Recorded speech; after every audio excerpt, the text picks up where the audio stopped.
E a gente continua no programa Utilidade Pública de hoje, trazendo dicas aí fantásticas, como a gente trouxe no primeiro bloco aqui, com a nutricionista funcional Andréa Gonçalves, aí, de ideias do que você fazer, como preparar aquele pré-treino, o pós-treino, como administrar isso de forma correta.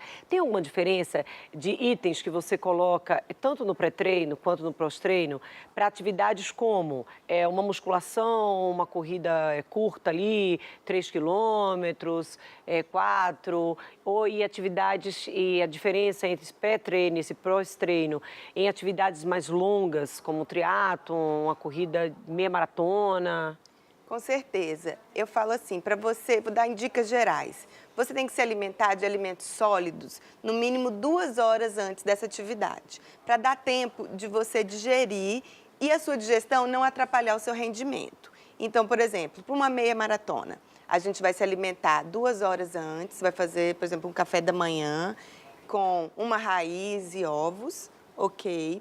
Meia hora antes, você vai tomar a sua suplementação, que vai ser esse mix de proteína, carboidrato e gordura. Normalmente eu uso óleo de coco, a proteína e um carboidrato de longa absorção, que seria, por exemplo, uma palatinose, que é um excelente carboidrato que atua até a nível do sistema nervoso central.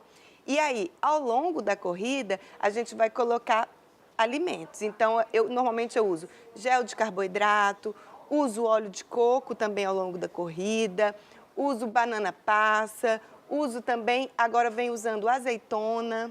Então, a gente vai usar, normalmente eu uso de 7 em 7 quilômetros. Se você vai correr 10 na metade da prova, acima de 10, 21, a gente usa 7 em 7 quilômetros, um repositor. Lembrando também da importância da hidratação. Então, goles de água a cada 20 minutos, que dá mais ou menos a cada quilômetro. Então, lembre de tomar golinhos, né? Se você beber muita água, isso também vai diminuir o seu rendimento, que você vai ficar com aquela sensação de enjoo. E a diferença disso para atividades como atividades de alto impacto? Por exemplo, o crossfit, que está na moda, tem a questão também das artes marciais, a gente achou até que o Muay Thai seria também um esporte de moda, mas acabou ficando. Tem alguma diferença? Tem diferença porque você não vai usar intratreino, só se o seu treino for muito longo. Normalmente eu uso ao longo do treino, nessas atividades, o BCAA, que é um aminoácido que ele vai fazendo a recuperação muscular ao longo do treino. E tem que ser tomado antes, durante, porque tem comprimido, tem em pó? Isso. Eu gosto muito ao longo do treino, a gente usa em pó, coloca na sua água e vai tomando ao longo do treino. Porque o BCAA ele tem que ser calculado por quilo de peso. Então, não é assim, vai lá, compra um pote de BCAA, toma 2 cápsulas antes, 2 depois. Não, ele tem que ser calculado pelo quilo de peso e no whey, na proteína, já tem BCAA. Então, você tem que descontar aquele valor. Então, gente, suplementação tem que ser feita por profissional. Você não pode se entupir de proteína, comprar tudo que tem na lojinha e achar que vai ter um bom rendimento. Na verdade, todo esse acompanhamento, além da suplementação, ele precisa ser feito com um acompanhamento de um profissional. Tá? A internet é legal, amplia aí o conhecimento, Claro. Você tem uma noção, mas precisa respeitar muito a individualidade. Mas você cometer um excesso no consumo de uma suplementação dessa ao longo do tempo vai te trazer consequência. Por exemplo, excesso de proteína vai prejudicar os seus rins. E aí quem tem alguém com problema de rins na família sabe como é esse sofrimento. Então, assim, isso é muito legal, não tem risco se feito na medida certa. Exatamente. Tem gente que chega lá, por exemplo, olha, eu tomo isso, eu só quero tomar suplementação porque é mais prático, eu não tenho tempo. Tem muita gente, tem gente que chega com um monte de coisa em cima da mesa. Olha, tem tudo isso aqui, o que eu faço com isso?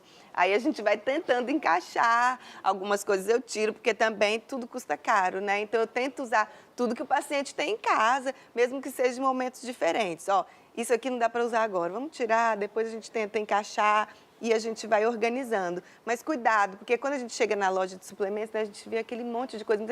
As pessoas viajam, né, para fora do país, aí traz aquele monte de coisa que não sabe nem para que serve. E nem se o seu organismo, se o seu metabolismo vai se dar com aquilo ali, né? A gente só metaboliza até 40 gramas de proteína em cada refeição. Então, se você tomar um monte de proteína, você não vai metabolizar.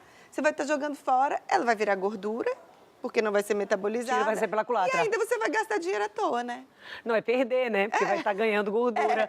O que é bem pior, olha, o que é bem pior, ou seja, ali de manhã, até 40 gramas, ali de manhã, não adianta você colocar 2 scoops daquele, tá? Para dar 60 gramas de proteína. É. Não vai adiantar. Vai tomar ali, é melhor dividir ali entre o pré e o pós. Exatamente. E aí manter dentro dessa quantidade que vai permitir seu corpo absorver. Exatamente. Há um tempo atrás, a gente falava muito só de pré e pós-treino. Hoje em dia, a gente tem que lembrar que a gente precisa de proteína ao longo do dia. Então, a gente precisa de proteína nos lanchinhos, a gente precisa de proteína... Normalmente, a gente tinha mais só nas grandes refeições. E você tem que lembrar de colocar também nos lanches. Então, um iogurte... Ou, hoje em dia, tem vários no mercado, alguns biscoitinhos proteicos. Ou você pode fazer em casa aquele bolinho que eu falei. Tem muitas receitas aí na internet de bolinho de caneca. Tem algum Snapchat ou seu que as pessoas possam acompanhar? Então, dá os endereços das redes sociais aí para ajudar as pessoas. Isso. Meu Snap é Deia, com I, Deia Nutri 75. E o meu Instagram é Andréa Gonçalves Nutri. Então, aí vai ter... Muitas várias dicas, receitas. gente. No Snap eu coloco toda hora, porque o Snap é prático, né? Então, tudo que eu faço, eu vou colocando. Faço com meus pacientes, comigo, todas as minhas receitinhas, vou botando passo a passo. E aí eu pego as melhores e coloco no Insta. No Insta também tem um monte de coisa. Então, olha, receitas, sugestões, não tem desculpa, vai precisar sim de foco. A gente vai para o intervalo, infelizmente, na volta e último bloco do programa de hoje. A gente volta já 2 minutos.